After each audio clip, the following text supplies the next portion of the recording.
Hello everyone, welcome back to Tech. In today's lesson, I'm going to show you how to change your country of residence. Simply go direct into your email address and then just log in, go direct into YouTube Studio, click YouTube Studio, and here is what you're going to do next. Come to setting.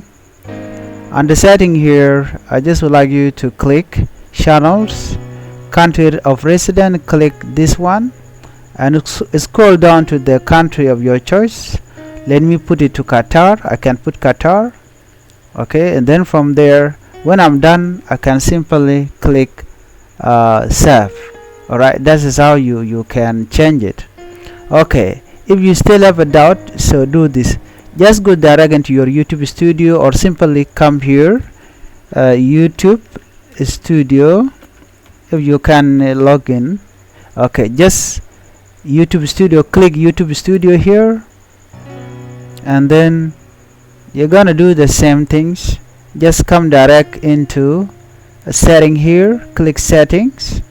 Under setting, just click channel and then change your country of your residence, country of residence, and then after you select the one that you're looking for, you click and then save. That is it. That is how you can change the country of your origin. Thank you for watching. Do not forget to subscribe to my YouTube channel, Nuer Online Tech.